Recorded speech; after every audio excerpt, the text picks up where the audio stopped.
നമസ്കാരം പ്രേക്ഷകരെ, chance gold presence news മോർണിംഗിലേക്ക് എല്ലാവർക്കും സ്വാഗതം. ഇന്ന് August 13 world left handers day ആണ്. നമ്മൾ സാധാരണയായി നമ്മുടെ ജീവിത സാഹചര്യങ്ങളൊക്കെ തന്നെ വലം കൈ ഉള്ളവർക്ക് അനുകൂലമായിട്ട് നിൽക്കുന്നതാണ്, എന്ത് തന്നെ ആയാൽ പോലും. കാരണം ബഹുഭൂരിപക്ഷം വരുന്ന പോപ്പുലേഷൻ്റെ ശതമാനവും അവർക്ക് വേണ്ടിയിട്ടുള്ളതാണ്. പക്ഷേ അങ്ങനെ അല്ലാതെ ഇടം കൈയർക്ക് വേണ്ടിയിട്ട് ഉള്ളൊരു ദിവസം വേൾഡ് ലെഫ്റ്റ് ഹാൻഡേഴ്സ് ഡേ ആയിട്ടാണ് ഇന്ന് ആഘോഷിക്കപ്പെടുന്നത്.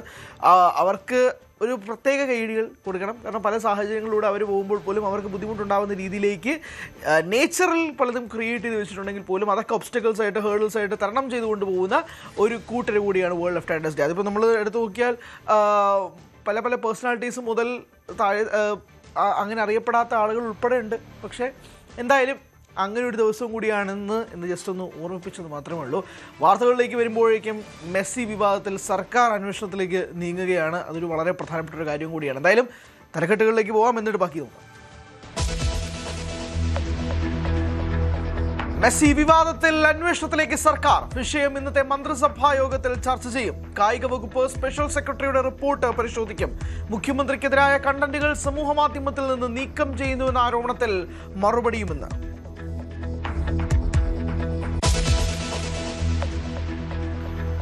വിവാദങ്ങൾക്കിടെ CPI സംസ്ഥാന സെക്രട്ടേറിയറ്റ് യോഗം ഇന്ന്. പ്രതിപക്ഷ ഉപനേതാവ് പദവി ചർച്ച ചെയ്യാൻ നേതൃത്വം. ഇടതുമുന്നണി യോഗം തിങ്കളാഴ്ച.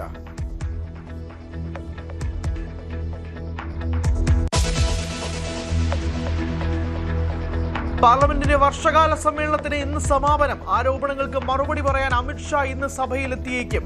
പ്രതിഷേധം തുടരാൻ പ്രതിപക്ഷം.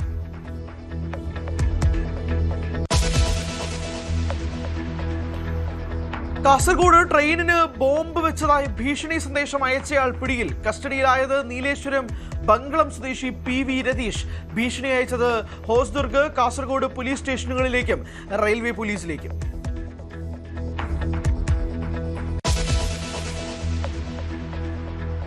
അഭിമന്യു കേസിൽ മുഴുവൻ പ്രതികളും ഇന്ന് കോടതിയിൽ ഹാജരാകണം. കേസ് എറണാകുളം പ്രിൻസിപ്പൽ സെഷൻസ് കോടതി പരിഗണിക്കും. പ്രതികൾ ഇതുവരെ ഹാജരാകാത്തത് മാധ്യമപ്രവർത്തകർ ദൃശ്യങ്ങൾ പകർത്തുമെന്ന് കാരണം പറഞ്ഞു.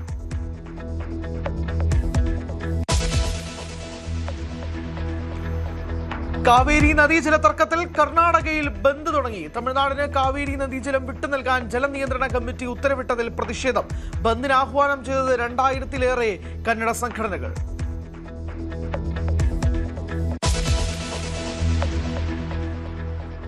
US പടക്കപ്പൽ എബ്രഹാം ലിങ്കണിൽ മാനസിക സമ്മർദ്ദത്തിലായ സൈനികർ ഏറ്റുമുട്ടി. 7 സൈനികർ കൊല്ലപ്പെട്ടു. കടലിൽ ചാടി ആത്മഹത്യയ്ക്കും ശ്രമിച്ച സൈനികർ. പ്രതികരിക്കാതെ അമേരിക്ക.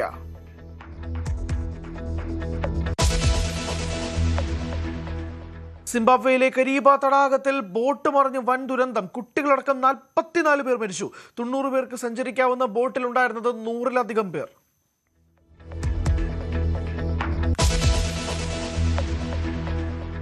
പ്രധാനപ്പെട്ട ആദ്യം തന്നെ നമ്മൾ പോകുന്നത് മെസ്സി വിവാദത്തിലേക്കാണ്. കഴിഞ്ഞ 2-3 ദിവസങ്ങളായിട്ട് ചർച്ച ചെയ്യപ്പെടുന്ന ഏറ്റവും പ്രധാനപ്പെട്ട വാർത്തയാണ്. അതിൻ്റെ ഏറ്റവും പ്രധാനപ്പെട്ട കാര്യങ്ങളിലേക്ക് അല്ലെങ്കിൽ ഒരു ചർച്ചകളിലേക്ക് നീങ്ങുകയാണ്. മെസ്സിയെ കൊണ്ടുവരാൻ ശ്രമിച്ചതുമായി ബന്ധപ്പെട്ടുള്ള വിവാദം ഇന്ന് മന്ത്രിസഭാ യോഗം ചർച്ച ചെയ്തേക്കും. കായിക വകുപ്പ് സ്പെഷ്യൽ സെക്രട്ടറിയുടെ റിപ്പോർട്ട് മുഖ്യമന്ത്രിയുടെ പരിഗണനയിലാണ്. LDF സർക്കാരിന്റെ കാലത്തെ ക്രമക്കേട് ആരോപണങ്ങളിൽ ഉന്നതതല അന്വേഷണം വേണമെന്ന ആവശ്യവും മന്ത്രിസഭാ യോഗം പരിഗണിക്കാൻ സാധ്യതയുണ്ട്. കാലവർഷക്കെടുതികളും തുടർ വിലയിരുത്തലുകളും പരിഹാര മാർഗങ്ങൾ നിർദ്ദേശിക്കുന്നതും മന്ത്രിസഭാ യോഗത്തിന് പരിഗണനയ്ക്ക് വരും. ഡാൻ ഉണ്ട് വിശദാംശങ്ങളുമായി. ഡാൻ, 128 കോടി രൂപ എവിടെ എന്നുള്ള ചോദ്യം, അല്ലെങ്കിൽ ഇത് എന്തിനുപയോഗിച്ചു എന്നുള്ള ചോദ്യങ്ങൾ ഉൾപ്പെടെ നിൽക്കുന്ന ഒരു സാഹചര്യത്തിൽ മന്ത്രിസഭാ യോഗത്തിൽ മെസ്സി വിവാദം ചർച്ച ചെയ്യപ്പെടുമ്പോൾ കേരളത്തിൻ്റെ ഫുട്ബോൾ വികാരത്തെ അത് മുതലാക്കി അത് വിറ്റു എന്നതുൾപ്പെടെയുള്ള ആരോപണങ്ങൾ നിൽക്കുന്ന പശ്ചാത്തലത്തിൽ തുടർ നടപടികൾ എങ്ങനെയായിരിക്കും?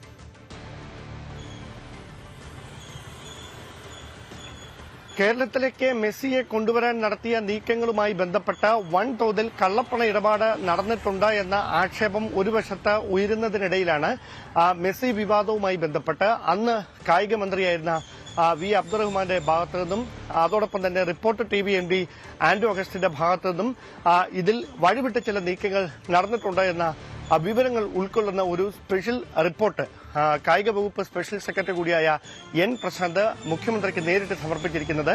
ഈ റിപ്പോർട്ട് മുഖ്യമന്ത്രിയുടെ പരിഗണനയിലാണ്. ഈ റിപ്പോർട്ടിലെ പ്രധാനപ്പെട്ട വിഷയങ്ങൾ ഇന്നത്തെ ക്യാബിനറ്റ് യോഗത്തിൽ അദ്ദേഹം മന്ത്രിസഭയെ അറിയിക്കും. അതിനുശേഷമായിരിക്കും LDF സർക്കാരിന്റെ കാലത്ത് മെസ്സിയെ കൊണ്ടുവരുന്നതുൾപ്പെടെ കായിക വകുപ്പുമായി ഉൾപ്പെടെ ബന്ധപ്പെട്ട് നടന്നിരിക്കുന്ന എല്ലാ ചട്ടവിരുദ്ധമായ ക്രമവിരുദ്ധമായ നടപടികളിലും വിശദമായ അന്വേഷണം നടത്തുന്നതിന് വേണ്ടി ഒരു പ്രത്യേക സമിതിയെ നിയോഗിക്കുന്ന കാര്യമടക്കം പരിഗണിക്കുകയെന്നാണ് സൂചന. അത്തരത്തിലൊരു സമിതിയെ പരിഗണിക്കാനുള്ള സാധ്യത ഏറെയാണ് എന്നാണ് നമുക്ക് മുഖ്യമന്ത്രി ഓഫീസിൽ നിന്നടക്കം ലഭിക്കുന്ന സൂചനകൾ. എന്തായാലും മെസ്സിയെ കേരളത്തിലേക്ക് കൊണ്ടുവരാൻ നടത്തിയ നീക്കത്തിന് പിന്നിൽ മറ്റ് ചില താൽപര്യങ്ങൾ കൂടി ഉണ്ടായിരുന്നുവെന്ന് ശരിവെക്കുന്ന തരത്തിലുള്ള കണ്ടെത്തലുകളാണ് കായിക വകുപ്പ് സ്പെഷ്യൽ സെക്രട്ടറി കൂടിയായ N. പ്രശാന്ത് മുഖ്യമന്ത്രിക്ക് സമർപ്പിച്ചിരിക്കുന്ന റിപ്പോർട്ടിൽ എടുത്തു പറയുന്നത് എന്ന സൂചനകളാണ് ഇപ്പോൾ പുറത്തുവരുന്നത്. ഡാന്, ഇത് ഈ കള്ളപ്പണ ആക്ഷേപങ്ങൾ ഉൾപ്പെടെ നിൽക്കുന്ന ഒരു സാഹചര്യത്തിൽ റിപ്പോർട്ടർ ടിവിയുടെ ഉടമ ഉൾപ്പെടെ അതില്ല, അങ്ങനെ ഒരു കാര്യങ്ങൾ എന്തിനാണ് പറയുന്നതെന്ന് ഉൾപ്പെടെ മാധ്യമങ്ങൾ വ്യാജ വാർത്തകൾ പുറത്തുവിടുകയാണ് എന്ന് പറയുന്നത് ഉൾപ്പെടെയുള്ള ഡിഫെൻഡിങ്ങും ഒരു ഭാഗത്ത് നിൽക്കുമ്പോഴാണല്ലോ ഈ ഒരു കാര്യം കൂടി വരുന്നത്. പ്രത്യേകിച്ച് മലയാളികളെ സംബന്ധിച്ചിടത്തോളം ഫുട്ബോൾ വികാരം, അല്ലെങ്കിൽ ആ സമയത്ത് ഇതുണ്ടാക്കിയൊരു ഓളം, അല്ലെങ്കിൽ മെസ്സി വരുമെന്ന് പ്രതീക്ഷിച്ചിരുന്ന ആളുകളെ വിറ്റ് പൈസയാക്കുക എന്നുൾപ്പെടെയുള്ള കാര്യങ്ങളുണ്ട്. ഇതിനകത്ത് രണ്ട് കാര്യങ്ങളുണ്ട്. ജനങ്ങളുടെയോ സർക്കാരിൻ്റെയോ ചില്ലി പൈസ പോലും മുടക്കിയിട്ടില്ല എന്ന് പറയുന്നു. അതെല്ലാം പോയത് ഞങ്ങളുടെ കയ്യിൽ നിന്നാണ് എന്ന് പറയുമ്പോഴാണ് ഇവിടെ മണി ലോണ്ടറി എന്ന് പറയുന്നൊരു ഒരു ചോദ്യം അല്ലെങ്കിൽ ഒരു ആക്ഷേപം നിൽക്കുന്നത്. അതുമായി ബന്ധപ്പെട്ടുള്ള അന്വേഷണങ്ങൾ, തുടർ നീക്കങ്ങൾ എങ്ങനെയാവാനുള്ള സാധ്യതകൾ ഉണ്ടോ എന്നുള്ളതാണ്. കാരണം അതിൻ്റെ ഒരു ആക്ഷേപം ഒരു വലിയ തോതിൽ തന്നെ നിൽക്കുന്നുണ്ട്. അതായിരിക്കാം ഇത് ഇങ്ങനെയൊരു ഇടപാടിലേക്ക് പോകാൻ ഉൾപ്പെടെയുള്ള കാരണങ്ങൾ എന്നത് ഉൾപ്പെടെയുണ്ട്. കായിക മന്ത്രിയിലേക്ക് കാര്യങ്ങൾ നീങ്ങുന്നുമുണ്ട്. അപ്പോൾ അങ്ങനൊരു സാഹചര്യത്തിൽ ഇതെങ്ങനെ വിലയിരുത്തണം എന്നുള്ളതാണ്.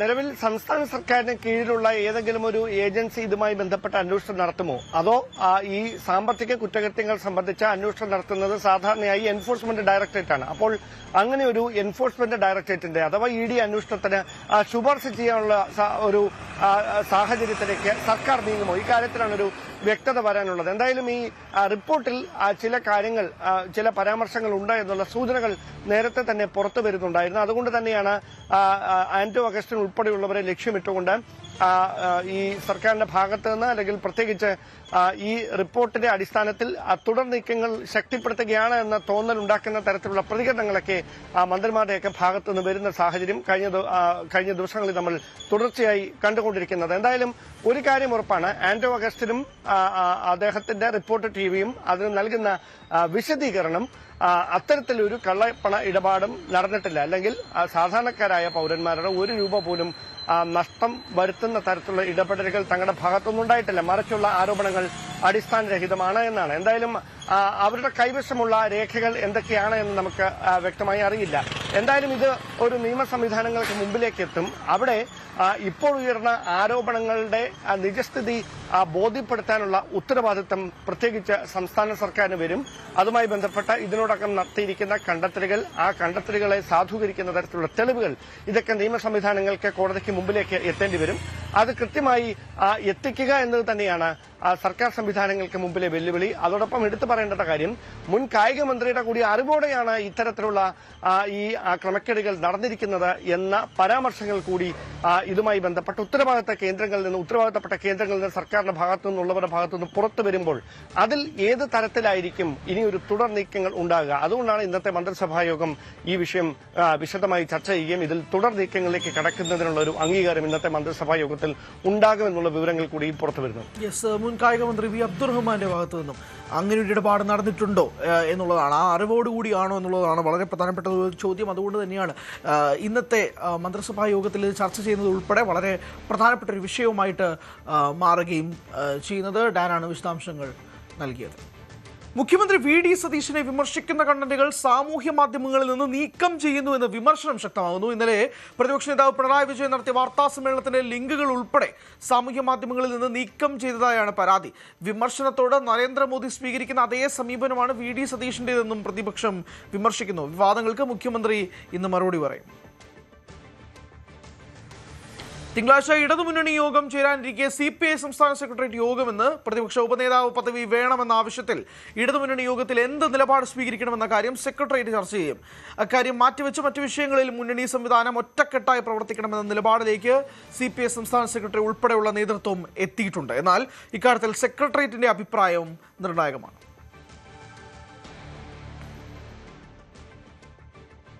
കാവേരി നദീജല തർക്കത്തിൽ കന്നഡ സംഘടനകൾ ആഹ്വാനം ചെയ്ത ബന്ദ് ഇന്ന് രാവിലെ 6 മുതൽ വൈകിട്ട് 6 വരെയാണ് ബന്ദ്. തമിഴ്നാടിന് കാവേരി നദീജലം വിട്ടു നൽകാൻ വീണ്ടും കാവേരി ജല നിയന്ത്രണ കമ്മിറ്റി ഉത്തരവിട്ടതോടെ കന്നഡ സംഘടനകൾ ആഹ്വാനം ചെയ്ത ബന്ദ് കടുക്കും. 2000-ലേറെ കന്നഡ അനുകൂല സംഘടനകൾ പിന്തുണ പ്രഖ്യാപിച്ചിട്ടുണ്ടെന്നാണ് സംഘാടകരുടെ അവകാശവാദം. സിംബാബ്വേയിലെ കരീവ തടാകത്തിൽ ആളുകളെ കുത്തിനിറച്ച് സഞ്ചരിച്ച ബോട്ട് മറിഞ്ഞ് വൻ ദുരന്തമുണ്ടായി. അപകടത്തിൽ കുട്ടികളടക്കം 44 പേർ മുങ്ങി മരിച്ചതായാണ് സ്ഥിരീകരണം. മോശം കാലാവസ്ഥയെ തുടർന്ന് എഞ്ചിൻ പ്രവർത്തനരഹിതമായതാണ് അപകടത്തിന് കാരണമായത്. 90 പേർക്ക് മാത്രം സഞ്ചരിക്കാവുന്ന ബോട്ടിൽ 100-ലധികം യാത്രക്കാരാണ് ഉണ്ടായിരുന്നത്. കാണാതായവർക്കുള്ള തെരച്ചിൽ രാത്രി വൈകിയും തുടർന്നു. പ്രദേശവാസികളും സൈന്യവും അക്വാട്ടിക് റെസ്ക്യൂ യൂണിറ്റും ചേർന്നാണ് പ്രദേശത്ത് രക്ഷാപ്രവർത്തനം നടത്തുന്നത്.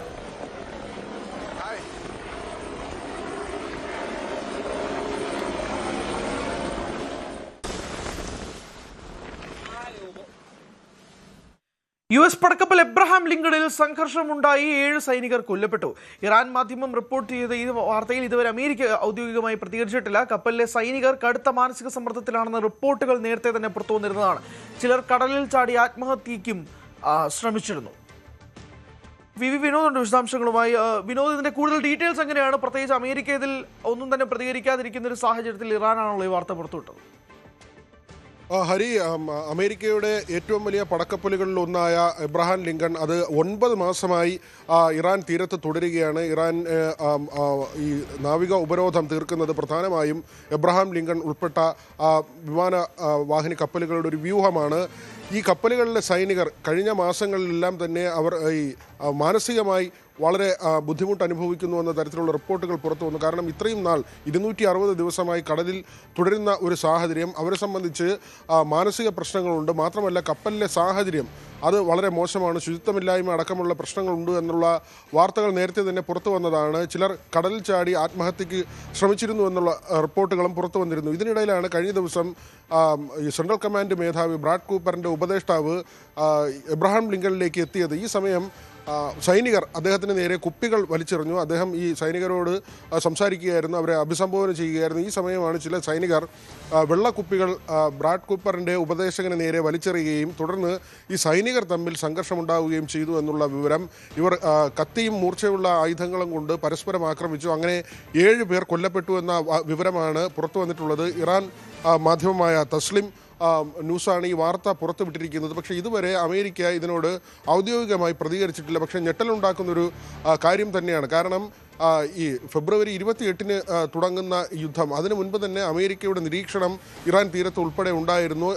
ആ യുദ്ധം ആരംഭിച്ച സമയത്തോടു കൂടിയാണ് എബ്രഹാം ലിങ്കൺ വാർത്തയിൽ നിറയുന്നത്. അതോടൊപ്പം തന്നെ ജെറാൾഡ് ഫോർഡ് എന്ന ഏറ്റവും വലിയ പടക്കപ്പലുണ്ട്. ഈ പടക്കപ്പലും തീരത്തേക്ക് എത്തിയെങ്കിലും ഇടയ്ക്ക് മടങ്ങിപ്പോയിരുന്നു. പക്ഷേ എബ്രഹാം ലിങ്കൺ തുടരുകയാണ്. അതിൽ 5000-ഓളം സൈനികരാണുള്ളത്. സാങ്കേതിക വിദഗ്ധരടക്കം 5000-ഓളം പേർ കപ്പലിൽ തുടരുന്നുണ്ട്. ഇവർക്കുള്ള ശുചിമുറികൾ അതിൽ പലതിലും ഈ കൃത്യമായി വൃത്തിയാക്കാത്തത് കൊണ്ട് തന്നെ പലർക്കും രോഗബാധ ഉണ്ടാകുന്നു. ശുചിത്വമില്ലായ്മ കാരണമുള്ള രോഗബാധ ഉണ്ടാകുന്നു.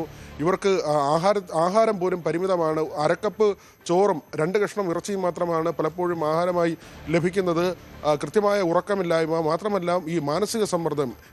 പലതവണ ഏതാണ്ട് 100ഓളം മിസൈലുകൾ ഇറാൻ്റെ ഭാഗത്ത് നിന്ന് എബ്രഹാം ലിങ്കന് നേരെ വന്നിരുന്നു. പക്ഷേ അതെല്ലാം തന്നെ പ്രതിരോധിച്ചു. പക്ഷേ ഇതെല്ലാം ഇവർക്ക് മാനസികമായ ബുദ്ധിമുട്ടുണ്ടാക്കുന്നു. മാത്രമല്ല നമുക്കറിയാം, ഇന്ത്യയിൽ നാവികാഭ്യാസത്തിന് വന്ന് മടങ്ങിയ ഇറാൻ്റെ കപ്പൽ അമേരിക്ക അന്തർവാഹിനി ഉപയോഗിച്ച് തകർക്കുന്ന ഒരു സാഹചര്യമുണ്ടായി. ഇങ്ങനെ ഈ കപ്പൽ തുടരുമ്പോൾ ഇറാൻ്റെ ഭാഗത്ത് നിന്ന് അത്തരത്തിലുള്ളൊരു തിരിച്ചടി ഉണ്ടാകുമോ എന്ന ആശങ്കയും സൈനികർക്കുണ്ട് എന്ന വാർത്തകൾ പുറത്തു വന്നിരുന്നു. മറ്റൊന്ന്, ഒമാൻ തീരത്ത് ജൂലൈയിൽ ഒരു തവണ അടുത്തതൊഴിച്ചാൽ അത് വളരെ ചെറിയ സമയത്തേക്കാണ് ഈ കപ്പൽ കര തൊട്ടിട്ടില്ല, അല്ലെങ്കിൽ തീരത്തേക്ക് വന്നിട്ടില്ല. ഇതെല്ലാം തന്നെ സൈനികർക്ക് വലിയ മാനസിക സമ്മർദ്ദം ഉണ്ടാക്കുന്നു. ഇതിനിടയിൽ ചിലർ കടലിൽ ചാടി ആത്മഹത്യയ്ക്ക് ശ്രമിച്ചു എന്നുള്ള വിവരങ്ങളും പുറത്തു വന്നു. അതിനിടയിലാണ് ഇപ്പോൾ ഇങ്ങനെ ഒരു വാർത്ത കൂടി പുറത്തു വന്നിരിക്കുന്നത്.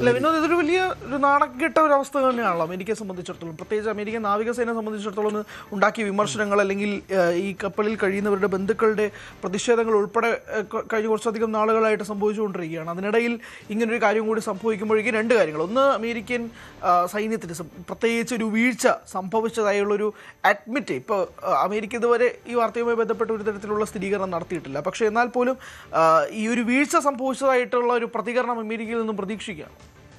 സാന്റിയാഗോയിൽ നേരത്തെ തന്നെ സൈന്യത്തിൻ്റെ ഒരു യോഗം നടന്നപ്പോൾ ഏതാണ്ട് 100ഓളം സൈനികരുടെ കുടുംബാംഗങ്ങൾ അവിടേക്ക് എത്തുകയും അവർ അവരുടെ പ്രതിഷേധം രേഖപ്പെടുത്തുകയും ചെയ്തു. ഇടയ്ക്ക് ഒരു വെടിനിർത്തൽ ഉണ്ടായ സമയത്ത് സൈനികർ നമുക്കറിയാം ഈ എബ്രഹാം ലിങ്കന് പുറമെ മറ്റ് കപ്പലുകളുണ്ട്, ചെറുകപ്പലുകൾ ഉൾപ്പെടെയുള്ള യുദ്ധക്കപ്പലുകളുണ്ട്. ഇതിലെയൊക്കെ തന്നെ സൈനികർ നാട്ടിലേക്ക് മടങ്ങുകയും പിന്നീട് അവർ ഈ വീണ്ടും ഡ്യൂട്ടിയുടെ ഭാഗമായി തിരികെ വരുന്നതിൻ്റെ തൊട്ട് മുൻപ് ഈ പബ്ബുകളിലും മറ്റും പോയി അമിതമായി മദ്യപിച്ചു അല്ലെങ്കിൽ ലഹരി ഉപയോഗിച്ചു എന്നുള്ള കാര്യമാണ്. കാരണം ഇത് പൊതുവിൽ അമേരിക്കയിൽ നിൽക്കുന്ന ഒരു വികാരം, ഇത് അമേരിക്കയ്ക്ക് വേണ്ടിയുള്ള യുദ്ധമല്ല, ഇസ്രായേലിൻ്റെ താല്പര്യം സംരക്ഷിക്കാൻ അമേരിക്ക ഇങ്ങനെ ഒരു യുദ്ധത്തിന് വേണ്ടി ഇറങ്ങിപ്പുറപ്പെട്ടു എന്നതാണ്. നിരവധി സെനറ്റർമാർ ഇതിനകം തന്നെ രംഗത്ത് വന്നിട്ടുണ്ട്. US കോൺഗ്രസിൻ്റെ അംഗീകാരം, അതായത് യുദ്ധത്തിന് വേണ്ടി കൂടുതൽ പണം ആവശ്യപ്പെട്ടത് ഏതാണ്ട് $70 ബില്യൺ ആവശ്യപ്പെട്ടുകൊണ്ട് ഭരണകൂടം ആവശ്യപ്പെട്ട കാര്യം US കോൺഗ്രസ് തള്ളിക്കളഞ്ഞു. അതായത് ഈ ഭരിക്കുന്ന കക്ഷി പ്രതിപക്ഷം മാത്രമല്ല, ഭരിക്കുന്ന കക്ഷിയിൽ നിന്ന് പോലും എതിർപ്പ് വരുന്നു. റിപ്പബ്ലിക്കൻ പാർട്ടിയിൽ നിന്ന് പോലും അതിലെ സെനറ്റർമാർ പോലും പലരും ഇതിനെ എതിർക്കുന്നു എന്നത് തന്നെയാണ് അതിൻ്റെ ഒരു പ്രതിഫലനം തന്നെയാണ് നമ്മൾ ഈ സൈനികരിലും കാണേണ്ടത്. കാരണം ഏതാണ്ട് 9 മാസത്തോളമായി ഇങ്ങനെ കടലിൽ തുടരുന്ന സൈനികർ 6 മാസം വരെയാണ് പരമാവധി ഇങ്ങനെ ഒരു വിന്യാസം ഉണ്ടായാൽ അതിൻ്റെ ഒരു സമയം. പക്ഷേ ഇത് അനിശ്ചിതമായി നീട്ടിക്കൊണ്ടു പോവുകയാണ്. ഇതാണ് സൈനികരിൽ അസ്വസ്ഥത ഉണ്ടാക്കുന്നത്. ഇത് സമീപകാലത്തൊന്നും തന്നെ അമേരിക്കയുടെ ഏതെങ്കിലും ഒരു പടക്കപ്പൽ ഇത്രയും അധികം കാലം കടലിൽ തുടർന്ന ഒരു സാഹചര്യമില്ല. 6 മാസമാണ് അതിൻ്റെ പരമാവധി കാലാവധി. എത്ര വലിയ യുദ്ധമായാലും. പക്ഷേ ഇതിപ്പോൾ ഈ 6 മാസം എന്നത് കഴിഞ്ഞ് വീണ്ടും മാസങ്ങൾ പിന്നിടുന്നു. ഈ അടിസ്ഥാന സൗകര്യങ്ങളുടെ പ്രശ്നം, ശുചിത്വമില്ലായ്മ, ആഹാരത്തിൻ്റെ കുറവ്, ഈ 5000 പേർ വരുമ്പോൾ അവർക്ക് വേണ്ട അടിസ്ഥാന ആവശ്യങ്ങൾ, ഇതൊന്നും തന്നെ കപ്പലിലില്ല എന്നത് തന്നെയാണ് ബുദ്ധിമുട്ടുണ്ടാക്കുന്നത്. മാത്രമല്ല ഈ അലക്ക് സംവിധാനമുണ്ട്, ഇതൊന്നും ആ മെഷീനൊന്നും പ്രവർത്തിക്കുന്നില്ല. ടോയ്ലറ്റുകൾ പലതും പൊട്ടിപ്പൊളിഞ്ഞു. അങ്ങനെ ഇവർക്ക് ഏറ്റവും പ്രതിസന്ധി നിറഞ്ഞ ഒരു ജീവിതമാണ് കടലിലുള്ളത് യുദ്ധത്തിൻ്റെ ഭാഗമായി. അങ്ങനെയുള്ളൊരു മാനസിക സമ്മർദ്ദം കൂടി. കാരണം ഇറാൻ്റെ ഭാഗത്ത് നിന്ന് പലതവണ മിസൈൽ ആക്രമണം ഉണ്ടായി. ഒരുപക്ഷേ ഈ അന്തർവാഹിനി ആക്രമണമൊക്കെ അവർ പ്രതീക്ഷിക്കുന്നുണ്ട്. കാരണം റഷ്യയുടെയും ചൈനയുടെയും വലിയ പിന്തുണയുണ്ട്. ഒരുപക്ഷേ ഇറാൻ്റെ കപ്പൽ അമേരിക്ക തകർത്തതുപോലെ ഈ കപ്പലിന് നേരെയൊക്കെ തന്നെ ആക്രമണം ഉണ്ടാകാം. പ്രത്യേകിച്ച് ഇറാൻ്റെ തീരത്താണ് ഇതുള്ളത്. ഇറാൻ ഈ കടൽ മൈനുകൾ, അങ്ങനെ ബോംബുകൾ സ്ഥാപിക്കുന്ന നേരത്തെ തന്നെ രീതി ഉണ്ടായിരുന്നു. ഏതാണ്ട് 1500 അതിലധികം ബോംബുകൾ പലയിടങ്ങളിലായി സ്ഥാപിച്ചതിൽ നിന്ന് 400 എണ്ണം നേരത്തെ തന്നെ ഈ സമാധാന കരാറിൻ്റെ ഭാഗമായി വീണ്ടെടുത്തിരുന്നു. പക്ഷേ ഇപ്പോഴും അതെല്ലാം തന്നെയുണ്ട്. അങ്ങനെയുള്ള പല യുദ്ധമുറകൾ ഇറാൻ പ്രയോഗിക്കുന്നുണ്ട്. ആ ഒരു ആശങ്ക കൂടി സൈനികർക്കുണ്ട് എന്ന് വേണം മനസ്സിലാക്കാൻ. ഹരി, ശരി, വ്യക്തമാണ്. കടുത്ത മാനസിക സമ്മർദ്ദത്തിലൂടെ തന്നെ പൊക്കോണ്ടിരിക്കുകയായിരുന്നു അവിടുത്തെ സൈനികർ എന്ന് പറയാതിരിക്കാൻ കഴിയില്ല. പ്രത്യേകിച്ച് 6 മാസത്തെ കാലാവധി ഉൾപ്പെടെ കഴിയുന്ന സാഹചര്യത്തിൽ പലരും കടലിൽ ചാടി ആത്മഹത്യ ചെയ്യാൻ വേണ്ടി ശ്രമിക്കുന്ന സാഹചര്യത്തിൽ 7 സൈനികർ കൊല്ലപ്പെട്ടു എന്നുള്ള വാർത്തയാണ് പുറത്തു വരുന്നത്. അമേരിക്ക ഇതുവരെ ഔദ്യോഗികമായി സ്ഥിരീകരിച്ചിട്ടില്ല. ഇറാൻ മാധ്യമങ്ങളാണ് റിപ്പോർട്ട് ചെയ്യുന്നത്. വിനോദാണ് വിശദാംശങ്ങൾ നൽകിയത്. കാസർഗോഡിലേക്കാണ് നമ്മൾ അടുത്ത വാർത്ത. കാസർഗോഡ് ട്രെയിനിന് ബോംബ് വെച്ചതായി ഭീഷണി സന്ദേശം ഉയരുന്നുണ്ട്. മണിക്കൂറുകൾ നീണ്ട പരിഭ്രാന്തിക്കൊടുവിൽ പ്രതി പിടിയിലായി. നീലേശ്വരം പങ്കളം സ്വദേശി PV രതീഷാണ് കസ്റ്റഡിയിലായത്. ഹോസ്ദുർഗ്, കാസർഗോഡ് പോലീസ് സ്റ്റേഷനുകളിലേക്കും റെയിൽവേ പോലീസിലേക്കും രാത്രിയോടെ 112 നമ്പറിലേക്കാണ് ഭീഷണി സന്ദേശം എത്തിയത്.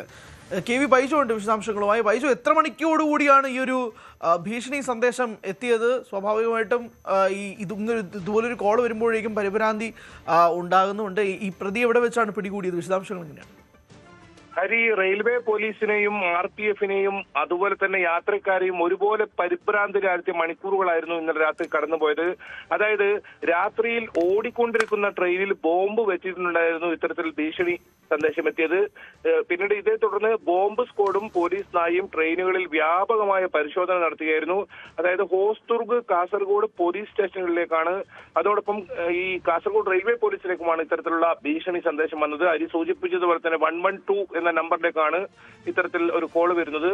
ഏതായാലും ഇത് തുടർന്ന് ഈ ഫോൺ ലൊക്കേഷൻ നോക്കി പ്രതി കാഞ്ഞങ്ങാട്ടുള്ളതായി എന്തായാലും വ്യക്തമായി. പിന്നാലെ ലൊക്കേഷൻ കേന്ദ്രീകരിച്ച് നടത്തിയ അന്വേഷണത്തിലാണ് ബാവുങ്കാലിൽ വെച്ച് ഈ പ്രതിയെ പിടികൂടുന്നത്. അതായത് കാഞ്ഞങ്ങാട് DYSP അനിൽകുമാർ, അതുപോലെ തന്നെ SHO ദിനേശ് എന്നിവരുടെ നേതൃത്വത്തിൽ പ്രതിയെ പിടികൂടുകയായിരുന്നു.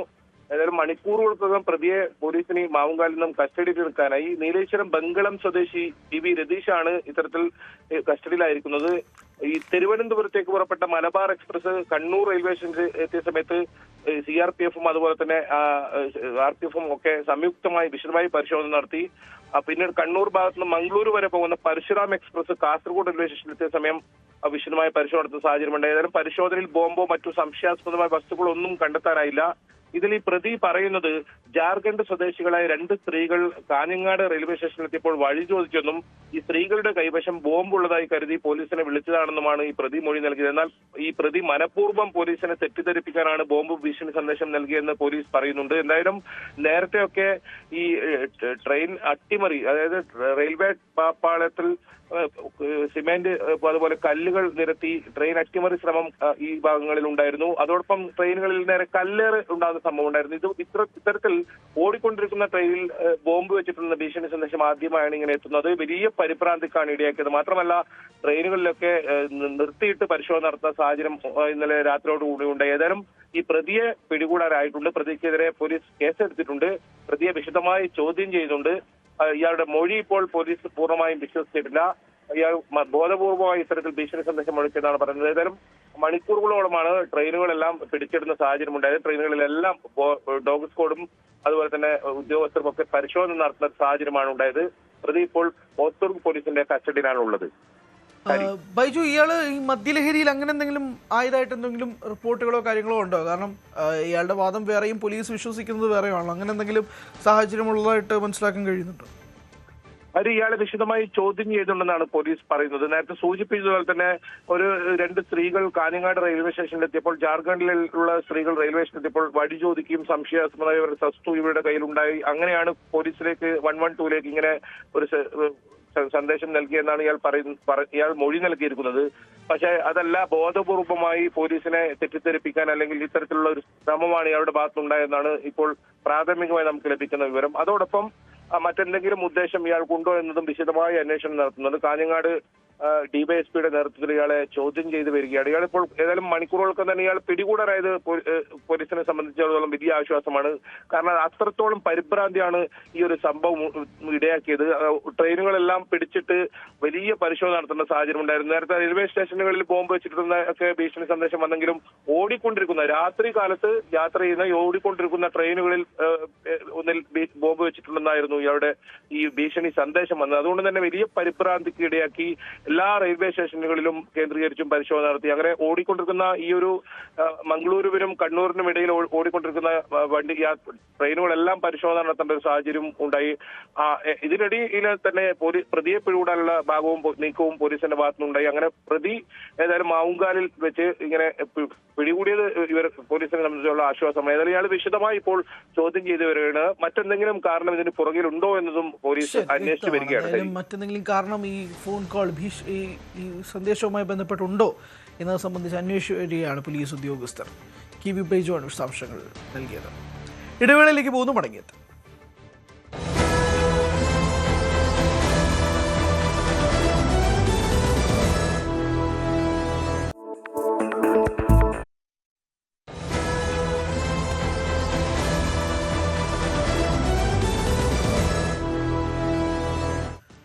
പത്തനംതിട്ട കോന്നിയിൽ 45-കാരനെ 27-കാരൻ ചവിട്ടിക്കൊന്നു. ബന്ധുക്കൾ തമ്മിലുള്ള തർക്കമാണ് കൊലപാതകത്തിൽ കലാശിച്ചത്. അംബേദ്കർ ഉന്നതിയിലെ അനിലാണ് മരിച്ചത്. സഹോദരന്റെ മകൻ സുധീഷ് കസ്റ്റഡിയിലാണ്. ശശിനാരായണനുണ്ട് വിശദാംശങ്ങളുമായി. ശശി, ഞെട്ടിപ്പിക്കുന്ന ഒരു വാർത്തയാണ്. കുടുംബത്തിനുള്ളിൽ തന്നെയാണ് തർക്കം. വേറെന്തെങ്കിലും ഒരു പ്രശ്നമാണോ? അതായത് സ്വത്ത് തർക്കമോ അല്ലെങ്കിൽ വേറെന്തെങ്കിലും വിഷയമാണോ? ഇത് എത്ര മണിക്കാണ് സംഭവം? ഇയാളെ പോലീസ് കസ്റ്റഡിയിൽ എടുത്തിട്ടുണ്ട്. കോന്നി കുളത്തുമണ്ണ് അംബേദ്കർ ഉള്ളിലാണ് ഇത്തരത്തിൽ സംഭവം ഉണ്ടായത്. ഇന്നലെ രാത്രിയിലാണ് 11 മണിയോട് കൂടിയാണ് ഇത്തരത്തിൽ വീട്ടിൽ തർക്കം ഉണ്ടായതിനെ തുടർന്ന് അംബേദ്കർ ഉള്ളിലെ അനിലിന്റെ സഹോദരന്റെ മകൻ സുധീഷ് മർദ്ദിച്ച് കൊല്ലപ്പെടുന്നത്. എന്തായാലും ഈ സുധീഷിന്റെ ചവിട്ടേറ്റാണ് അനിൽ മരിച്ചതെന്നുള്ള മൊഴിയാണ് സുധീഷ് പോലീസിൽ നൽകിയിട്ടുള്ളത്. എന്തായാലും സുധീഷ് ഇപ്പോൾ പോലീസിന്റെ കസ്റ്റഡിയിലാണ്. നിരന്തരം ഈ വീട്ടില് സഹോദരന്റെ വീടാണ്, ഈ മരിച്ച അനിലിന്റെ സഹോദരന്റെ വീടാണ്. വീട്ടിൽ അനിൽ എത്തും. അവിടെ ഈ സഹോദരന്റെ മകനായ സുധീഷുമായി നിരന്തരം പല പ്രാവശ്യം തർക്കങ്ങൾ, കുടുംബ വഴക്കിനെ തുടർന്ന് തർക്കങ്ങൾ ഉണ്ടായിരുന്നു. അത് നിലനിന്നിരുന്നു.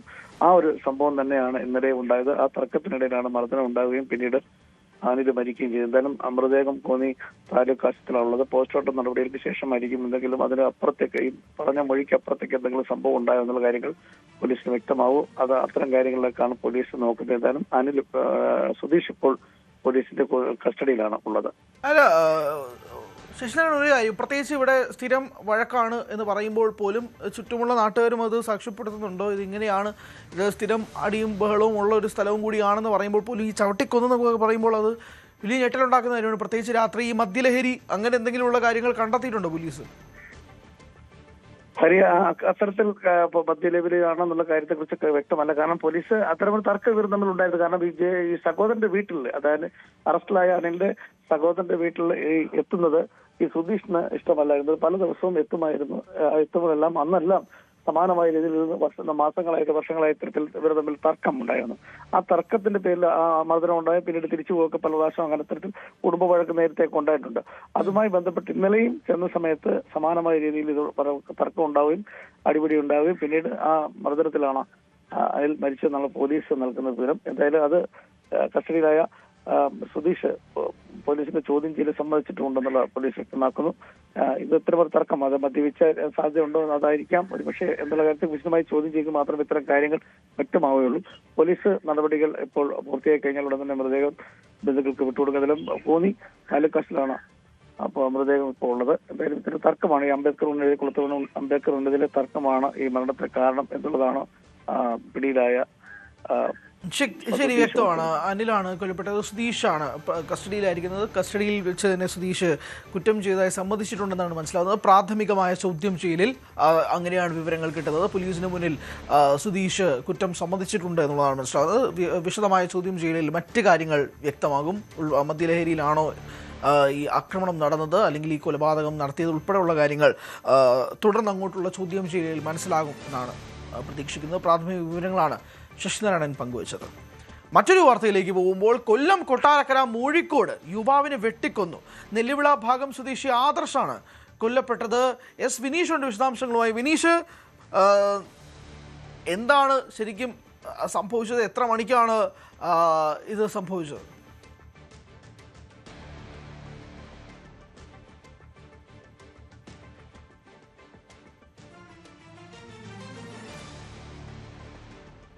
വിനീഷിലേക്ക് വരാം.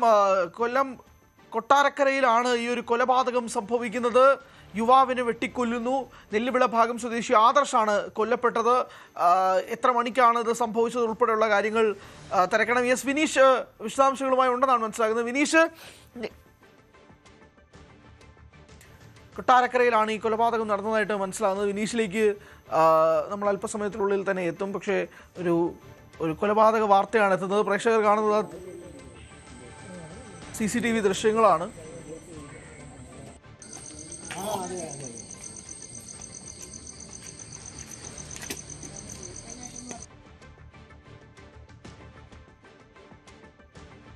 മേലും ആദർശ് എന്ന വ്യക്തിയാണ് കൊല ചെയ്യപ്പെട്ടിരിക്കുന്നത്. എന്താണ് കാരണമെന്നത് സംബന്ധിച്ചുള്ള വിശദാംശങ്ങൾ തേടണം. ആരാണ് ഈ കൊല ചെയ്തതെന്നുമായി ബന്ധപ്പെട്ട് പോലീസിന് എന്തെങ്കിലും വിശദാംശങ്ങൾ കിട്ടിയിട്ടുണ്ടോ ഉൾപ്പെടെയുള്ള കാര്യങ്ങൾ തിരക്കണം. എന്തായാലും പോലീസ് സ്ഥലത്തെത്തി ബാക്കി അന്വേഷണങ്ങളുമായി മുന്നോട്ട് പോകുന്നുണ്ട് എന്നാണ് മനസ്സിലാക്കുന്നത്. എന്തായാലും അതിൻ്റെ CCTV ദൃശ്യങ്ങളും മറ്റ് ദൃശ്യങ്ങളുമാണ് പ്രേക്ഷകർ ഇപ്പോൾ കാണുന്നത്. ഒരു കൊലപാതകം, അതെന്താണ് സാഹചര്യം, എങ്ങനെയാണ് സംഭവിച്ചതെന്നുൾപ്പെടെയുള്ള കാര്യങ്ങൾ തിരക്കണം. വിനീഷ് ഉണ്ട് വിശദാംശങ്ങളുമായി. വിനീഷ്, ഈ കൊലപാതകം നടക്കുന്നത് എപ്പോഴാണ്? പോലീസ് സ്ഥലത്തെത്തി പരിശോധനകൾ നടത്തിയിട്ടുണ്ടോ? സംശയങ്ങൾ ആരുടെയിലേക്ക് നീങ്ങുന്നുണ്ടോ? എത്ര മണിക്കാണ് സംഭവം? വിശദാംശങ്ങൾ. തീർച്ചയായും ഹരി, കഴിഞ്ഞ ദിവസമാണ് ഈ ഒരു സംഭവം ഉണ്ടായത്. കൊട്ടാരക്കര മൂഴിക്കോട് എന്ന് പറയുന്ന പ്രദേശമാണ്. ഇവിടെ നെല്ലിവിള എന്ന് പറയുന്ന ഭാഗത്താണ് ഇത്തരത്തിലുള്ളൊരു കൊലപാതകം നടന്നിരിക്കുന്നത്. ഇവിടുത്തെ പ്രദേശവാസിയായ 30 വയസ്സുള്ള ആദർശിനെയാണ് വെട്ടിക്കൊലപ്പെടുത്തിയിരിക്കുന്നത്. അയൽവാസിയായ സുനിൽകുമാർ എന്നാണ് അയാളുടെ പേര്. സുനിൽകുമാറിനെ ഇന്നലെ രാത്രി തന്നെ പോലീസിന് കസ്റ്റഡിയിലെടുക്കുകയും ചെയ്തിട്ടുണ്ട്. എന്തായാലും ഈ നാട്ടുകാരെ വലിയ രീതിയിൽ ദുഃഖത്തിലാഴ്ത്തിയ ഒരു സാഹചര്യമാണ് ഉള്ളത്. ഈ ആദർശ് നാട്ടുകാർക്കൊക്കെ വളരെ പ്രിയപ്പെട്ടവരായിരുന്നു. അപ്പോൾ ഇവർ തമ്മിലുണ്ടായ വാക്കുതർക്കമാണ് ഇത്തരത്തിലുള്ള കൊലപാതകത്തിലേക്ക് നയിച്ചതെന്നാണ് പോലീസിൽ നിന്നും അറിയാൻ കഴിയുന്നത്.